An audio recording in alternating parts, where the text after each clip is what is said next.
The void of space erupted in fire and light. Human warships moved through the darkness like shadows given form. Their weapons spoke in silence and enemy vessels died without making a sound. Admiral Sarah Chen stood on the bridge of the eternal vigilance and watched the battle unfold on the tactical display.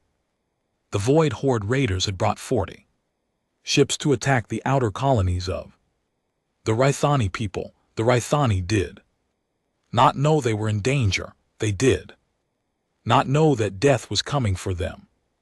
Across the stars, they would never know because humanity had come first.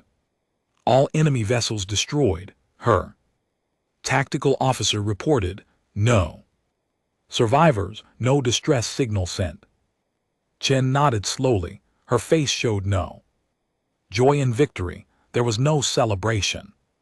On the bridge, the crew worked in tired silence, recording the battle, logging the dead, preparing for the next mission that no one would ever thank them for.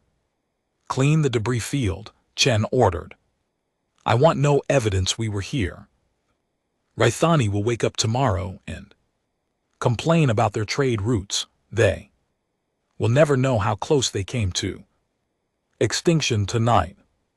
This was the way of things. This had been the way of things for 300 years.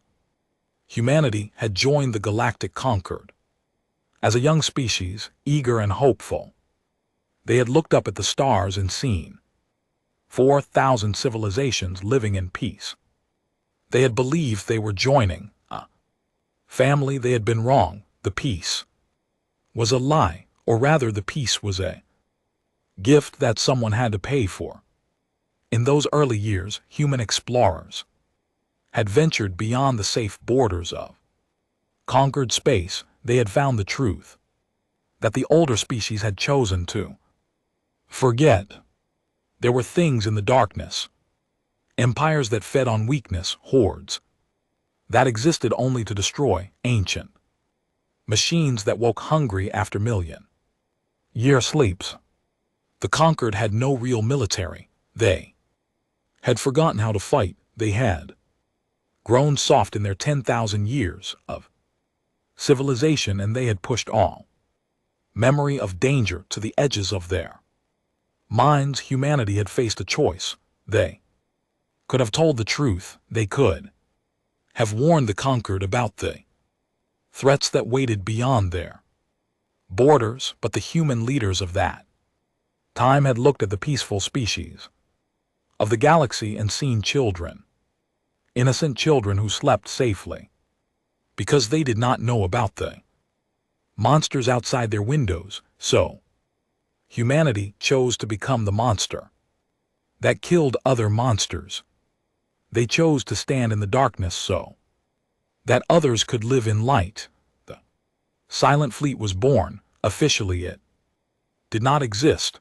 Earth maintained only a small defensive force as required by conquered law, but in the shadows, humanity built an armada. They constructed secret bases and dead systems. They developed weapons that the galaxy had never seen. They trained soldiers for wars that would never be recorded in any history book.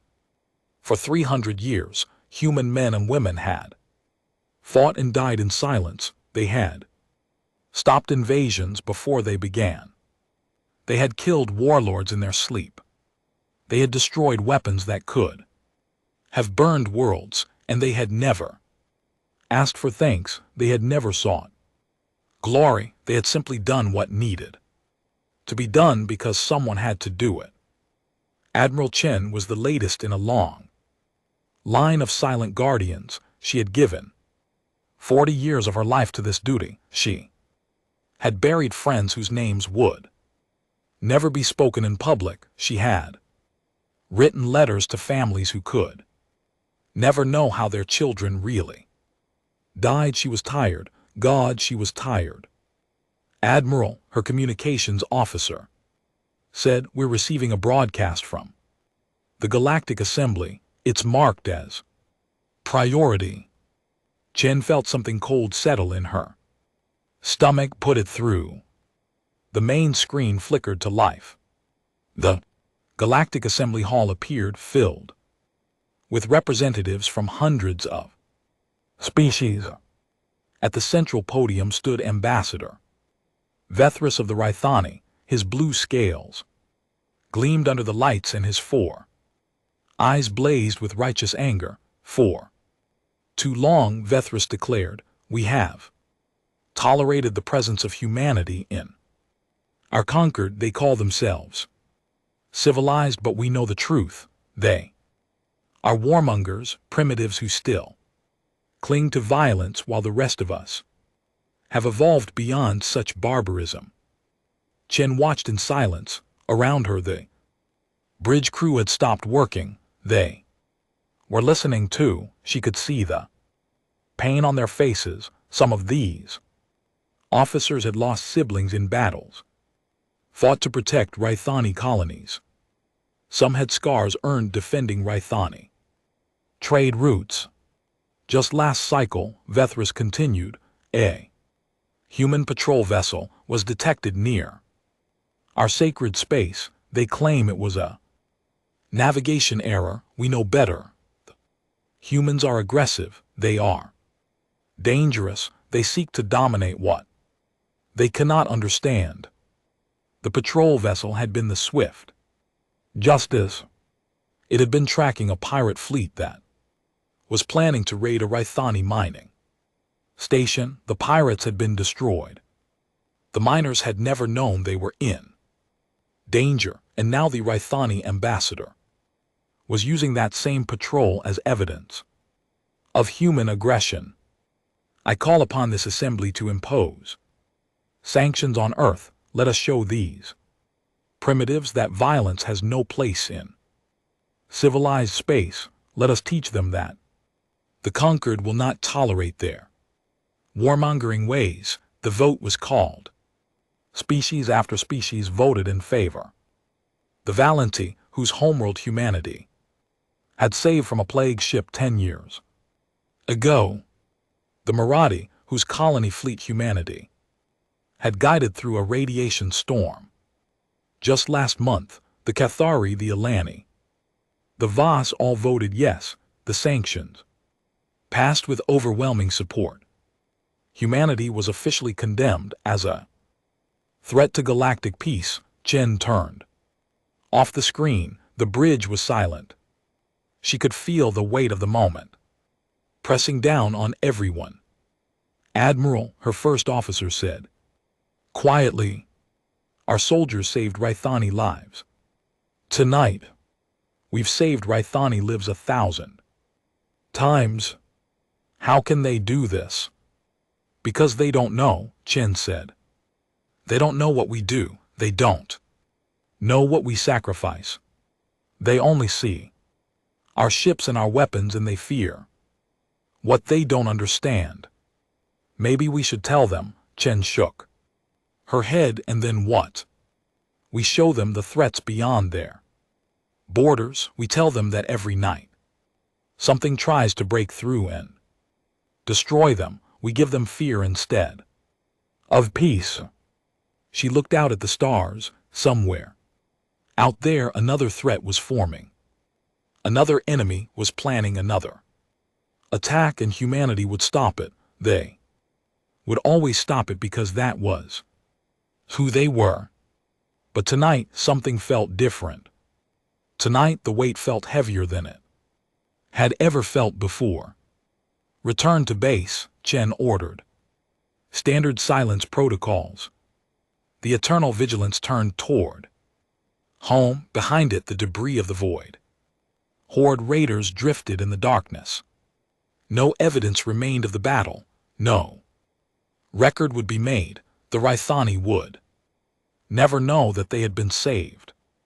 Chen returned to her quarters and sat alone in the darkness. On her desk was a photograph of her daughter. Lena had been a pilot in the silent fleet. She had died 4 years ago, defending a Marathi colony from a Machine swarm, the Marathi had reported. A strange meteor shower that night. They had made wishes on the falling stars. They had never known that each falling star was a human pilot giving their life to keep them safe. Lena's grave was unmarked. Her name was classified. Chen could never tell anyone how her daughter really died. She could only carry the grief in silence like every other parent in the silent fleet. She thought about the assembly vote. She thought about the sanctions. She thought about 300 years of sacrifice, 300 years of human blood spilled in darkness, 300 years of children buried in unmarked graves. For what? For a galaxy that called them primitives, for species that feared them, for civilizations that saw human sacrifice as aggression and human protection as threat. Chen had always believed in the mission. She had always believed that protecting the innocent was its own reward, but tonight, sitting alone in the darkness, she wondered if there was a limit to sacrifice. She wondered if there was a point where even the most dedicated guardian could give no more. She did not have answers. She only had questions and grief and a tiredness that went deeper than bone. Outside her window, the stars burned, cold and distant, and somewhere in the darkness, humanity's enemies were watching. They were always watching. They were waiting for the day when the silent guardians finally put down their swords. That day had not come yet, but for the first time in 300 years, Admiral Sarah Chen wondered if it might be coming soon. She looked at Lena's photograph one last time, then she closed her eyes and tried to sleep. Tomorrow would bring new battles, new enemies, new deaths that no one would ever know about. Tomorrow, humanity would continue its silent vigil. But something had changed tonight. Something small and quiet and terrible.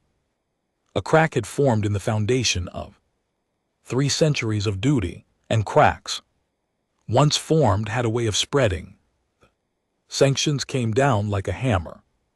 Human traders were banned from the major ports.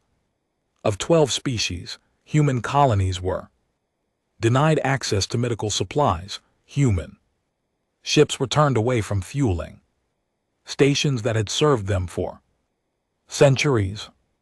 On Earth, the news spread slowly. At first, most humans did not know about the silent fleet. They did not know about the secret war that had been fought in their name for 300 years. They only knew that suddenly the galaxy hated them. Children were bullied in mixed species schools.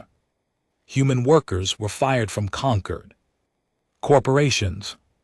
Human families who had lived on alien worlds for generations were told to leave. The message was clear. Humanity was not welcome anymore. Ambassador David O'Connell stood before the Galactic Assembly and tried to speak. He had served the conquered faithfully for 30 years. He had believed in the promise of galactic unity. Now he watched his species he had considered friends refuse to meet his eyes.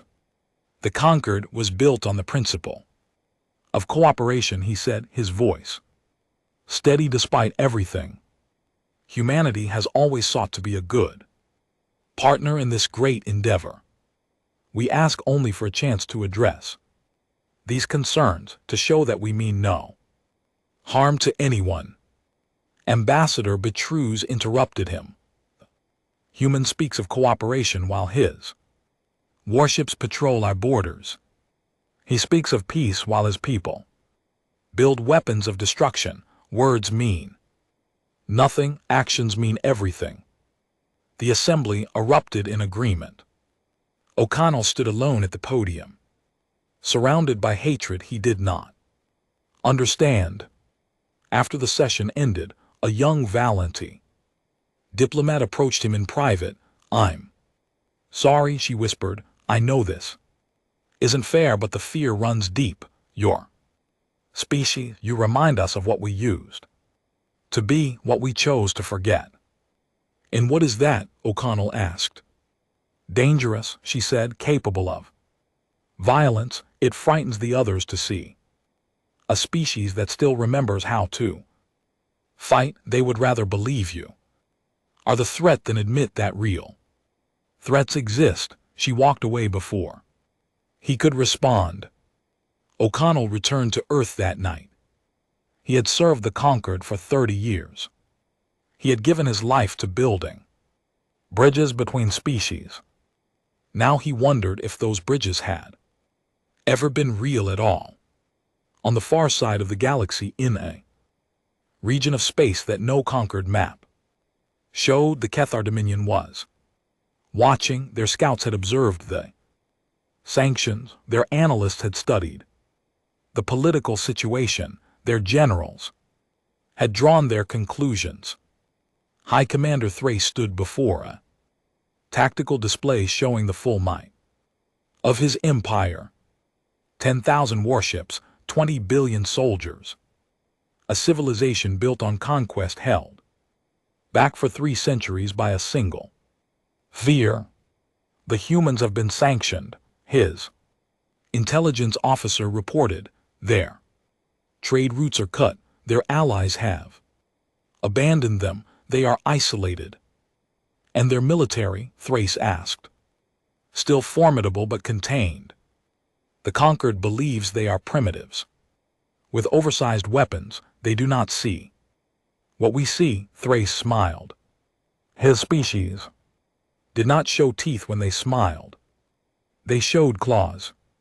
"The humans have been the wall that held us back. We could never strike the conquered while they stood guard. Every probe we sent was destroyed. Every scout we deployed vanished. They made us afraid." He turned to face his officers. "But walls can only stand for so long. The humans have protected an ungrateful galaxy for centuries. How much longer will they continue? How much more rejection can they endure before they decide to let the galaxy burn?" "What are your orders, High Commander?"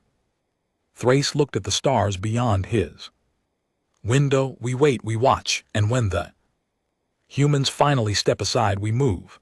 The conquered has forgotten what war looks like. We will remind them." Back on Earth, the High Council met in emergency session. The chamber was filled with the most powerful humans in existence, presidents and generals, scientists and admirals.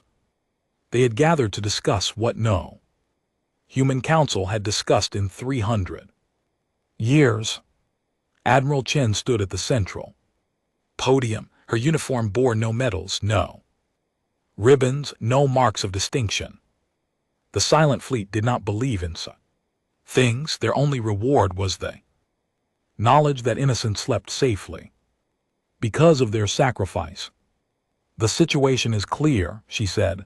"The conquered has rejected us. They have imposed sanctions that are crippling our economy. They have condemned us as warmongers while we spend our blood keeping them safe. And now we have intelligence that the Cathar Dominion is preparing to move." She pulled up a tactical display. "The Dominion has been our primary concern for 2 centuries. They are conquerors. They exist to subjugate and destroy. We have held them at bay through constant vigilance, but if they believe, we have been weakened. If they believe we will not respond, they will attack. Then we should tell the conquered the truth," one council member said. "Show them what we've been doing, make them understand, and cause a galaxy-wide panic," another member responded. "The conquered species have lived in peace for 10,000 years. They've forgotten that predators exist. If we tell them the truth now, the fear alone could collapse their civilization.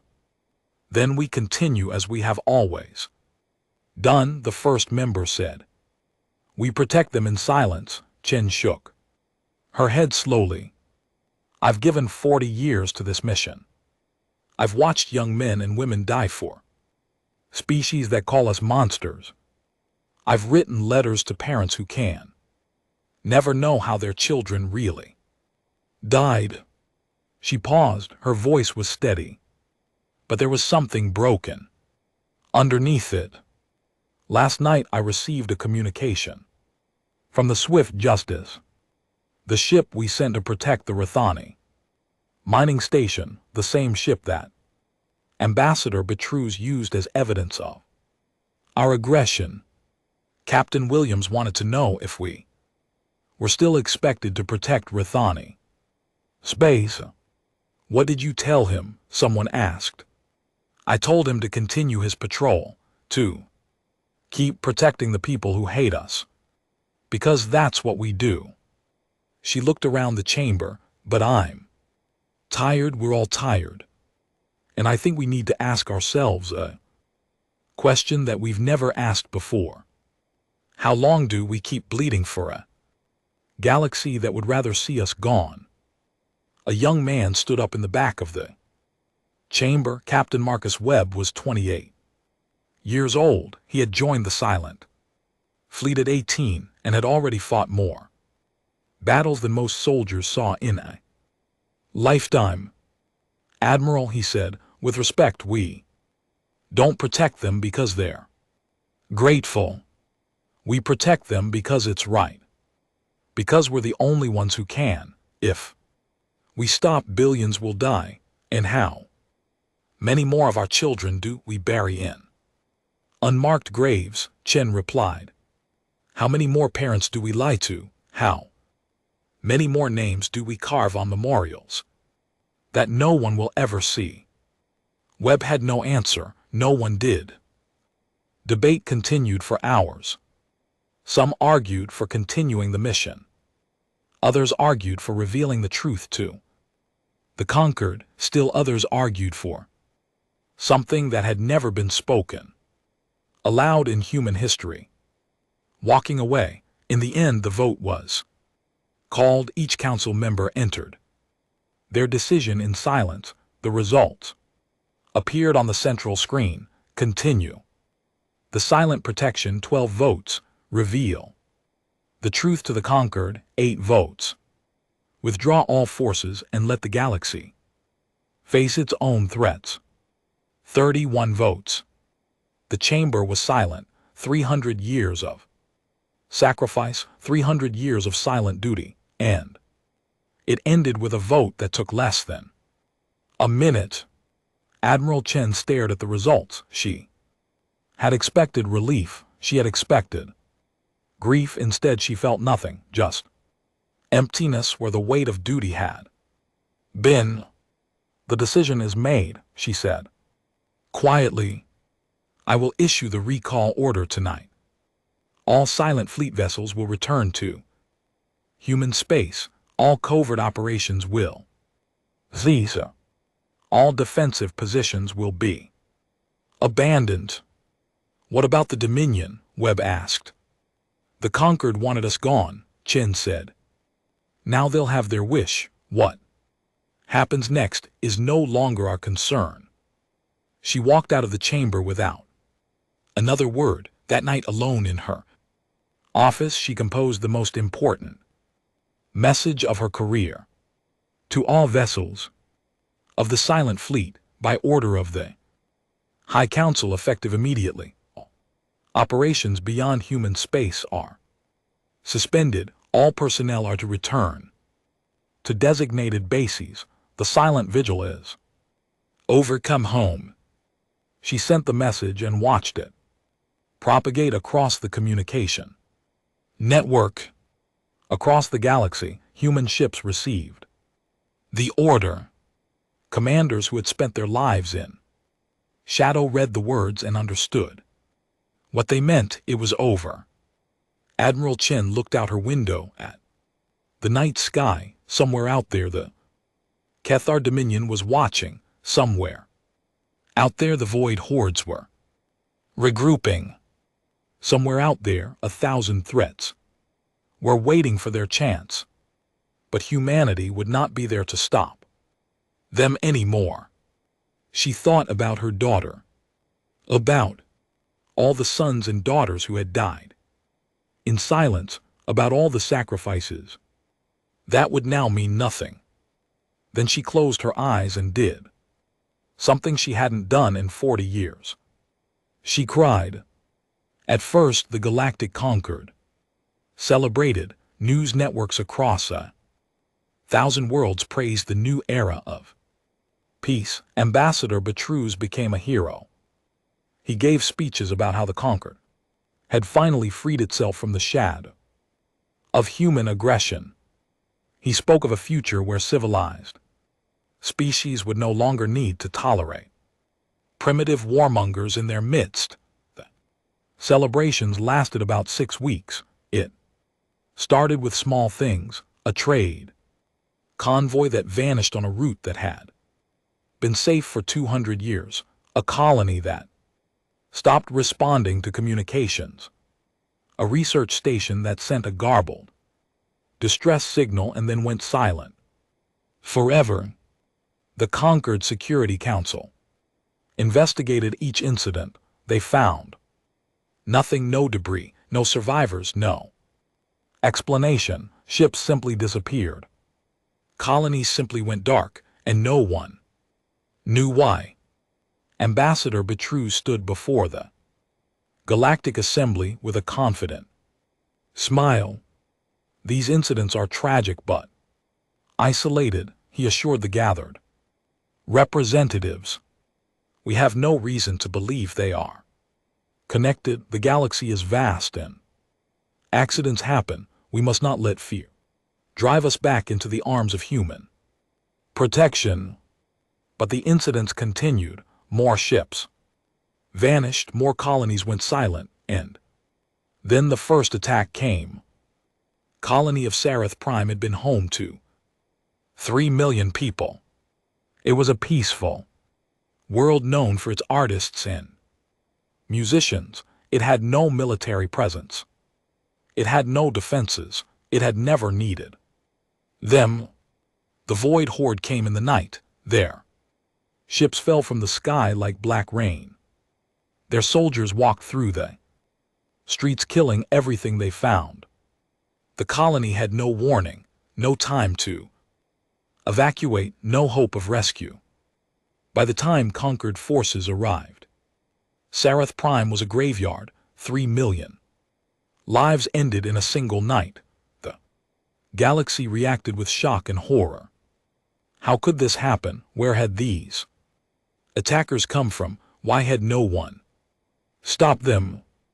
A conquered investigation team was sent to study the attack. They analyzed the wreckage. They examined the weapon signatures. They traced the attackers back to a region of space that was supposed to be empty. What they found changed everything. Commander Thalas of the Velanti Security Force led the team.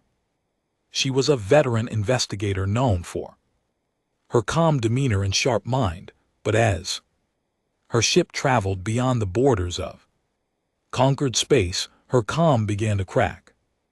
They found the first battlefield 3 days into their journey. The wreckage of ships drifted in the void, hundreds of vessels torn apart by weapons of incredible power. The ship designs were unknown. The weapon signatures matched nothing in conquered databases. What happened here? One of her officers whispered. Thalas scanned the debris. Her instruments detected something unusual. Faint traces of human engine signatures mixed with the unknown wreckage. The humans were here, she said. Quietly, they fought someone. They won. They continued their journey. They found more battlefields, more wreckage. The evidence painted a picture that no one in the conquered had ever imagined. Beyond the borders of their peaceful civilization, a war had been raging for centuries, a war between humanity and a dozen different enemies. A war fought in complete silence, completely hidden from the species that humanity was protecting. The team found a small moon in an uninhabited system. On its surface, they discovered a human installation. It had been abandoned, recently stripped of equipment and personnel, but they found records. Thousands of years of records. Thalys read through them with growing horror. The void hordes, the Kethar Dominion, the machine consciousness, the stellar parasites, a dozen names of a dozen threats, each one capable of destroying the conquered, and next to each name, records of human operations. Battles fought, enemies defeated, lives sacrificed. They knew, she whispered, they knew about all of this. They've been fighting all of this for 300 years. Her officer looked at the records. If these files are accurate, the humans have stopped over 400 major incursions into conquered space. They've prevented at least 6 extinction-level events. They've lost millions of soldiers in battles that we never knew happened. Thalys found another file. This one was different. It was a memorial database, names of human soldiers who had died in the silent war. Each name included their age, their home, and the battle where they fell. She scrolled through the names. There were so many, young men and women, some barely adults, who had given their lives to protect species that called them primitives. One entry caught her eye. Lieutenant Lena Chen, age 24, died defending Marathi Colony 7 from machine consciousness probe swarm. The Marathi had reported a beautiful meteor shower that night. They had never known that each falling star was a human pilot, burning up an atmosphere after fighting to the death. We called them warmongers, Thalys said quietly. We imposed sanctions on them. We humiliated them, and the clear's throat whole time they were dying for us. They found one more thing on the moon. Hidden chamber carved into the rock. Inside, black stone walls were covered with names, millions of names, human soldiers who had died in the shadows, buried in unmarked graves, forgotten by the galaxy they had saved. Thalys stood in that chamber for a long time. She read the names until her eyes burned. She thought about the speeches she had heard in the assembly, calling humans primitive and dangerous. She thought about her own species, celebrating when the sanctions were passed. Then she returned to her ship and sent an emergency transmission to the Conquered Security Council. The humans were protecting us, she reported. For 300 years they were our shield against threats we never knew existed, and we drove them away. The news spread through the conquered like wildfire. Some refused to believe it. Others demanded more evidence, but the attacks continued, and each attack made the truth harder to deny. Then the Kethar Dominion made their move. Their fleet emerged from fold space at the edge of conquered territory. 10,000 warships, each one bristling with weapons. They did not attack immediately. They sent a message instead. High Commander Thress appeared on every communication screen in the conquered. His face was cold and patient. His claws gleamed in the light of his ship's bridge. For 300 years we have watched your conquered from the shadows. For 300 years we have been held back by the humans who guarded your borders. But the humans are gone now. Your protectors have abandoned you. And we have come to claim what was always meant to be ours. He smiled his clawless smile. You have one standard. Cycle to surrender. Every world, every station, every ship. Submit to Dominion rule, and your lives will be spared. Resist and we will show you what your human friends protected you from all these years. The transmission ended. Panic swept through the Concord. The Galactic Assembly met in emergency session. Representatives screamed at each other. Some demanded immediate surrender. Others called for resistance. Ambassador Vithras sat in silence, his scales pale with shock. We must contact the humans, someone shouted. We must beg them to return. They won't come, another replied. We drove them away. We insulted them. We spit on everything they sacrificed. For us, we have to try. The Assembly voted to send a diplomatic mission to Earth. They gathered the most important ambassadors, the most powerful leaders, the most eloquent speakers. They prepared speeches and gifts and apologies. But when their ships reached human space, they found the borders closed. Human defense platforms turned them away. Without explanation, their messages went unanswered. Their pleas were met with silence. The humans were done. Ambassador Vithras stood at the edge of human space, looking at the closed borders, and finally understood what he had done.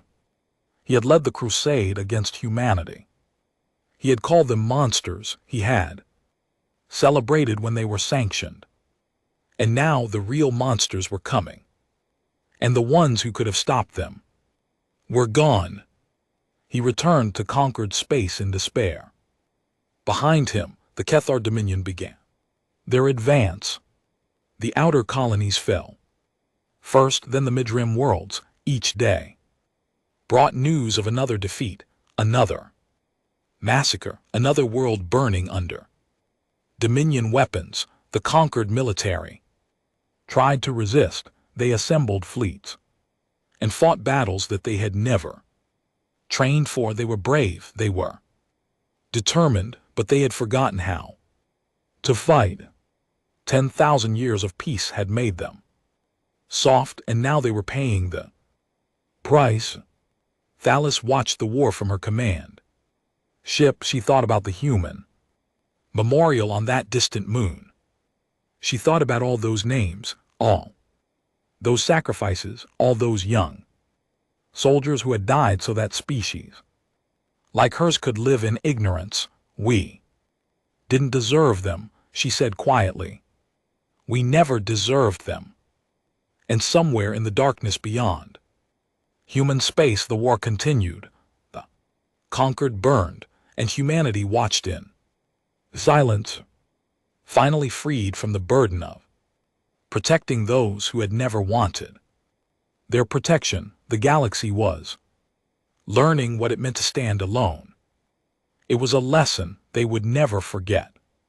6 months after the Cathar Dominion began their invasion, the Galactic Concord had lost half its territory. 2,000 worlds had fallen. Billions of people were dead or enslaved.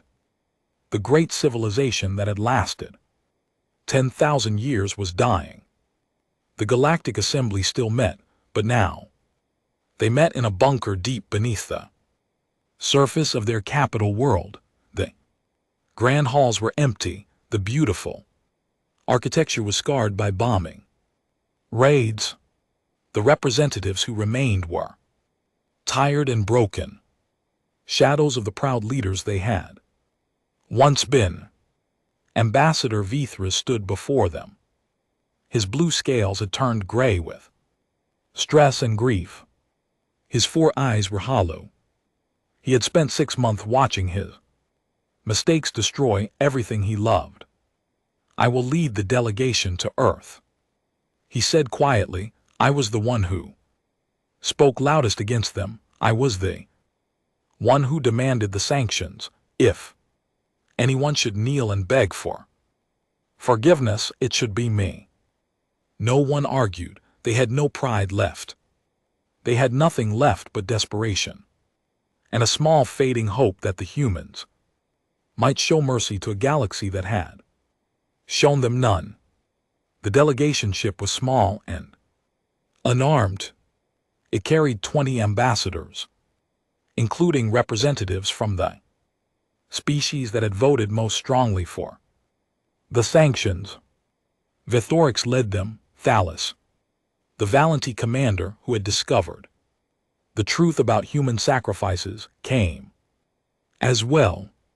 She had requested a place on the mission, feeling that someone should be there who understood what they were asking. The journey to human space took 3 days. They passed through what had once been conquered territory and was now dominion. Conquest.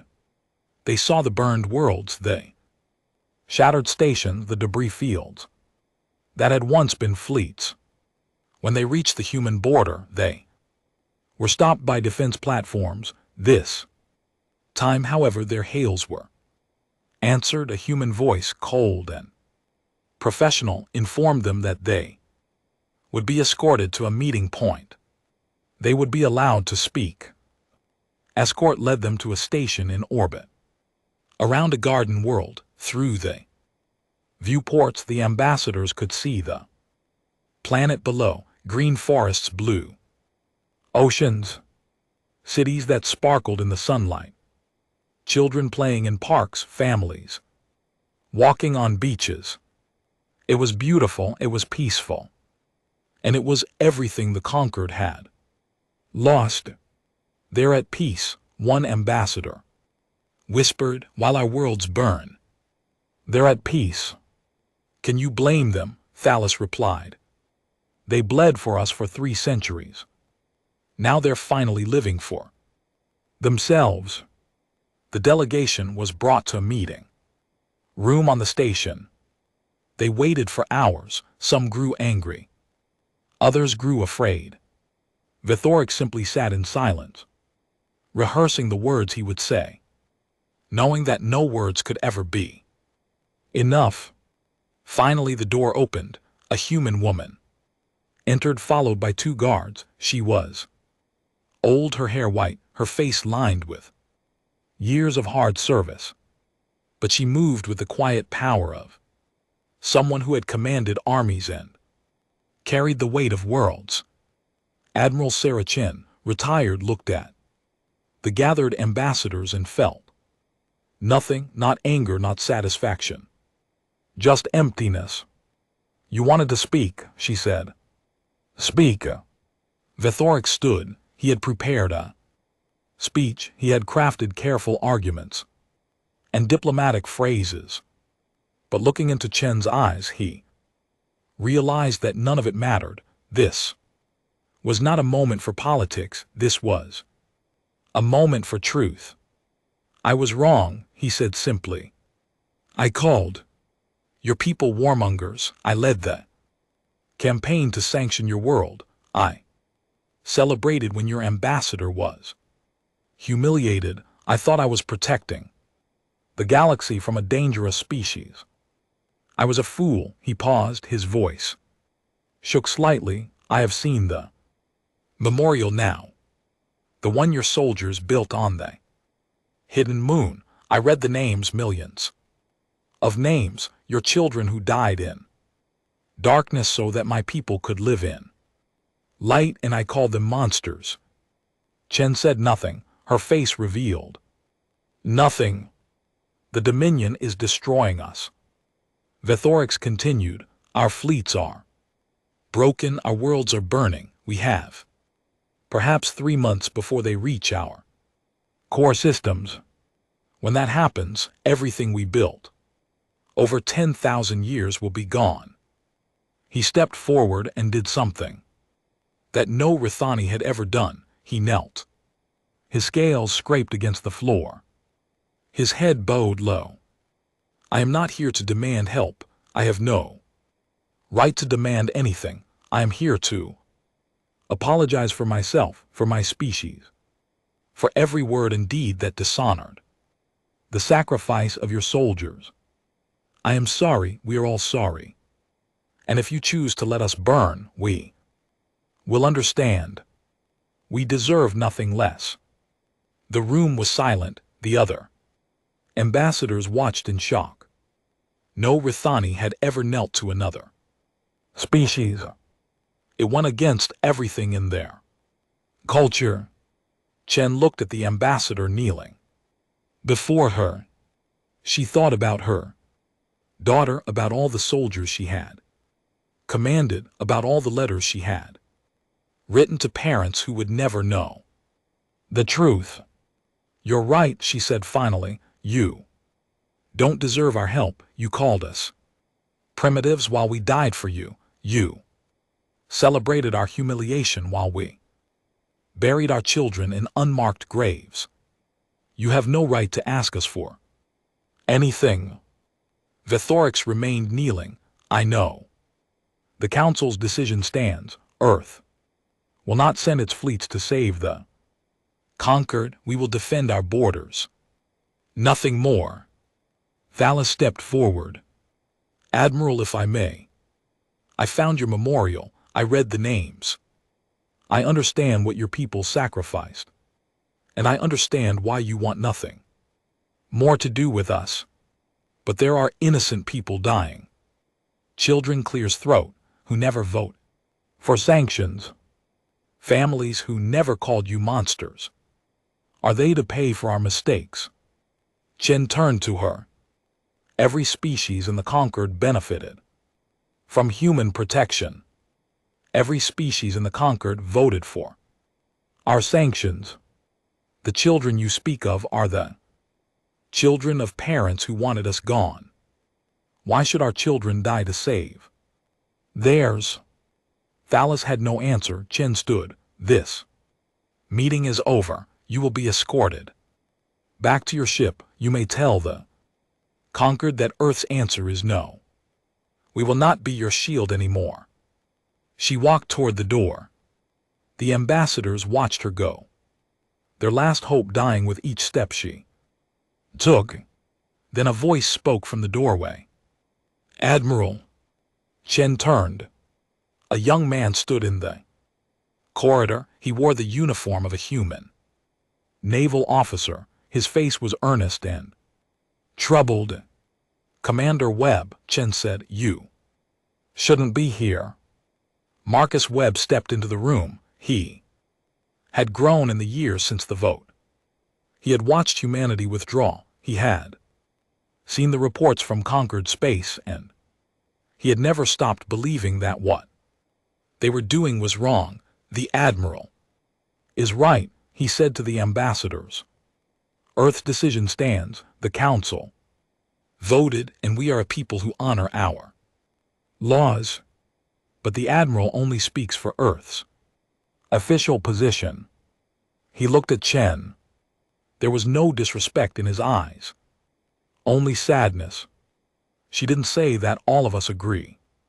The Silent Fleet was built by volunteers, people who believe that protecting the innocent was worth any cost. The Council disbanded the fleet, but the people who served in it still exist, and some of us still believe in what we swore to do. Chen's voice was hard. Webb, what you're suggesting is treason. No, Admiral, it's conscience. The Council can order Earth's military to stand down. They can't order us to stop being who we are. He turned to the ambassadors. Go home.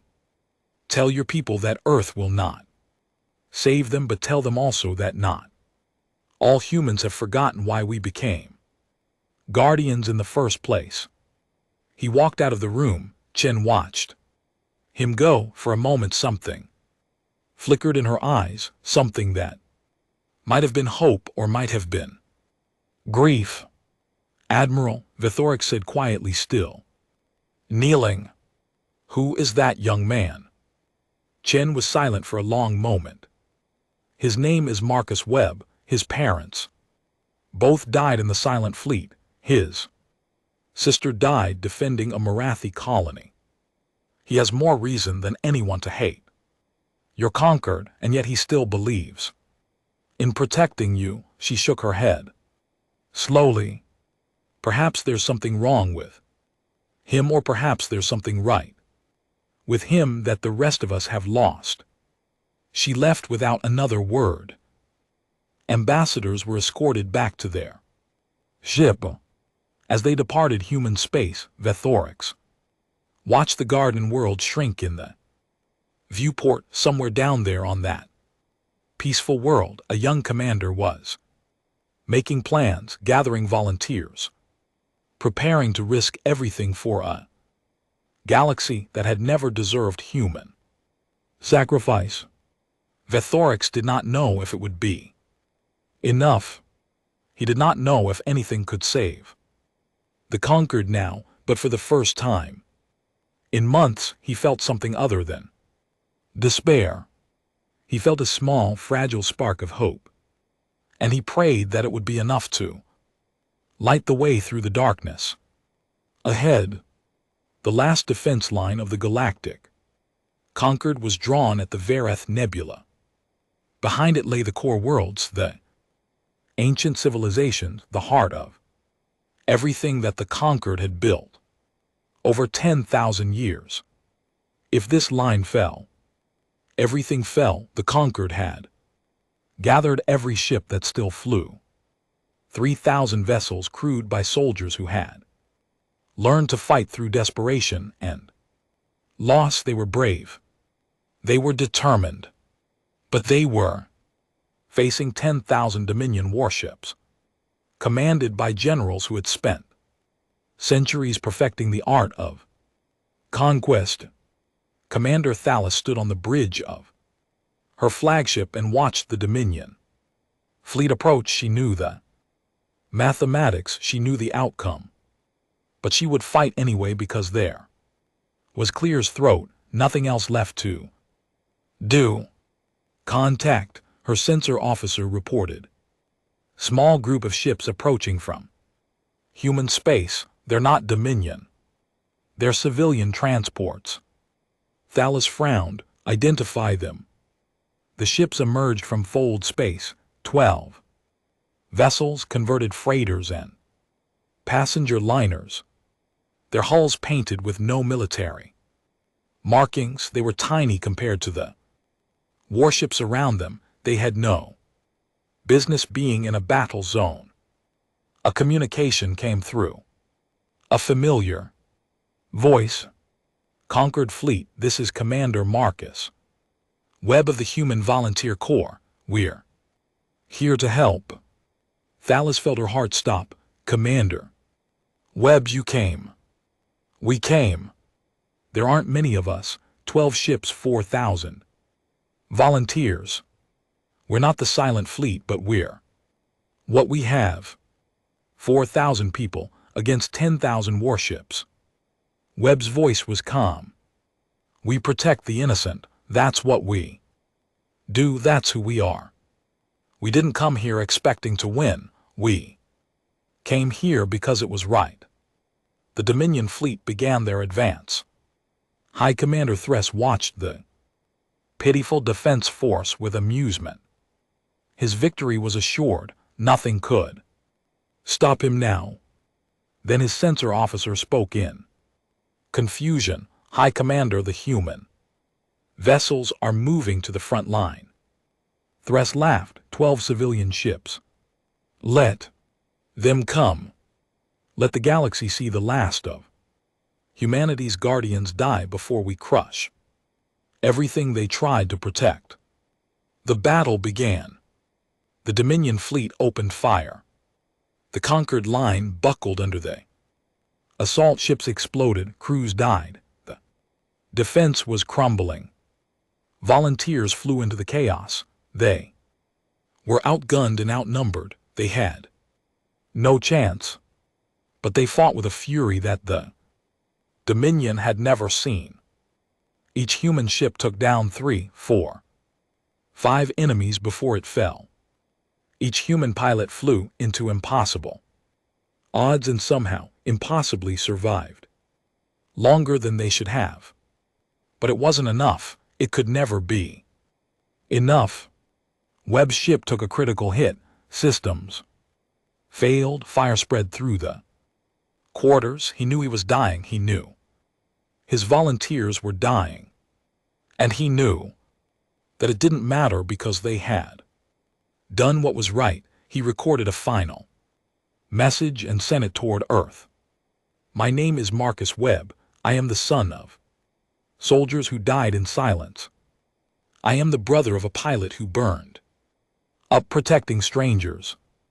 I am a guardian like all the guardians who came before me.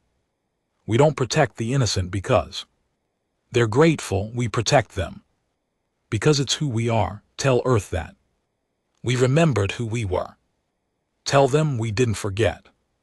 The message traveled through space at the speed of light. It reached Earth 6 hours later. It played in the council chambers where the leaders of humanity watched the battle. Reports from Verith Nebula.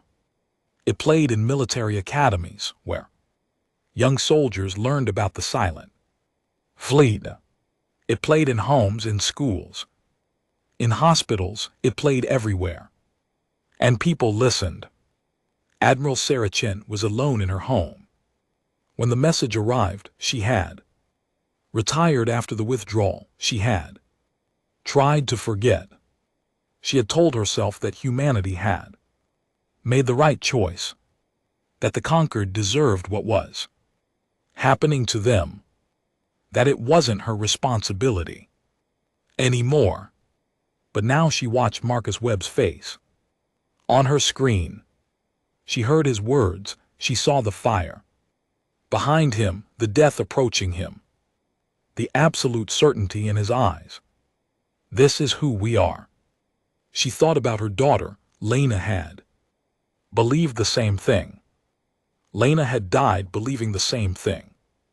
And here was this young man dying for the same belief, surrounded by volunteers who had chosen to give their lives for strangers who had called them monsters. Chen stood up. She walked to her desk. She opened a drawer and pulled out her old uniform. It still fit. She sent a message to every former officer of the Silent Fleet, a simple message, just 2 words: come home.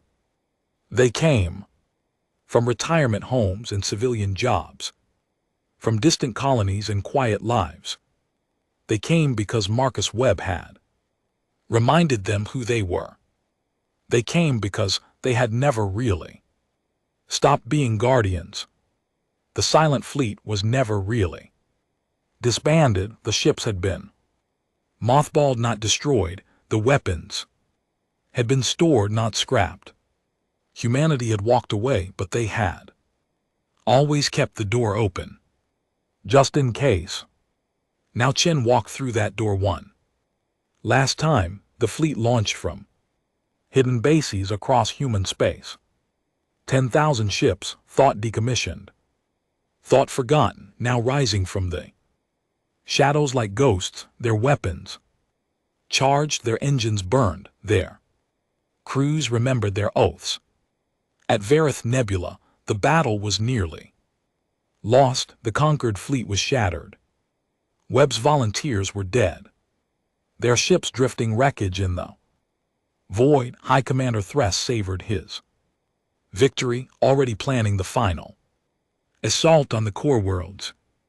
Then his sensor officer screamed, "High Commander, massive fold space signatures, 10,000 contacts, there." The Silent Fleet emerged from hyperspace like an avalanche of light. 10,000 human warships, each one carrying weapons that the galaxy had never seen. They formed a wall of metal and fire between the Dominion and the conquered. Survivors, Admiral Chen's voice echoed across all frequencies.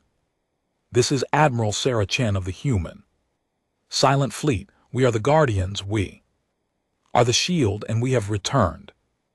High Commander Thress stared at the tactical display. His fleet was massive. His soldiers were veterans. But he had studied humanity for centuries. He knew what they were capable of when they stopped holding back. This changes nothing, he snarled. We outnumber you. We will destroy you. Chen's response was cold. You misunderstand. We didn't come here to fight you. We came here to end you. The battle lasted 4 hours. It was not a fight, it was an execution. The Silent Fleet had spent 3 centuries fighting in the shadows, developing weapons and tactics that no enemy had ever survived. Now they used everything they had, holding nothing back. The Dominion fleet was annihilated. 10,000 warships reduced to debris. High Commander Thress died on his bridge, watching his empire crumble around him. His last thought was that the humans had been right all along. They were dangerous, they were terrifying, and they were not to be challenged.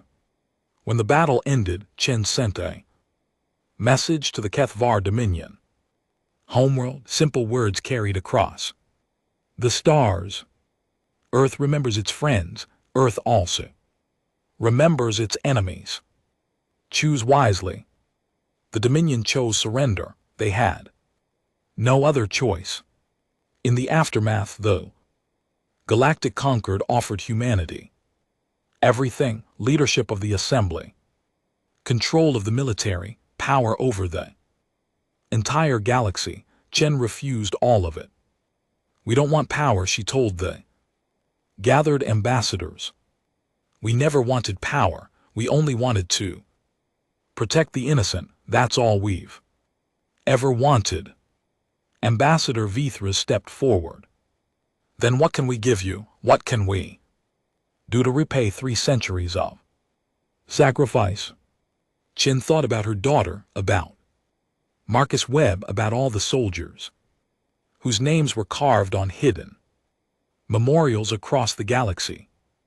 Remember them, she said quietly. That's all we ask. Remember the ones who died in silence. Remember what they gave, and never forget what it cost. Years later, a memorial was built. It floated in space near the site of the Varith Nebula battle. Black stone walls stretched for miles, covered with names. Millions of names. Human soldiers who had lived and died in shadow, finally remembered by the galaxy. They had saved. Species from across the Concord came to visit. They read the names. They laid flowers. They wept for guardians they had never known. Ambassador Vithras, old now and near the end of his life, brought his grandchildren to see it. He walked with them along the endless walls of names. He told them stories of sacrifice and courage. He taught them what it meant to be protected by someone who asked nothing in return. His granddaughter looked up at him with curious eyes. Grandfather, why did the humans do it? Why did they protect us when we were so mean to them? Vithras smiled sadly. Because that's who they are, little one. Humans don't protect others because they're grateful. They protect others because they believe it's right. They walked away once when the pain became too much, but they came back. They always came back. He knelt beside his granddaughter and pointed to a name on the wall.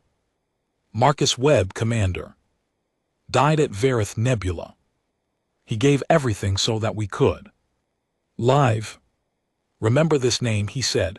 Remember all of these names.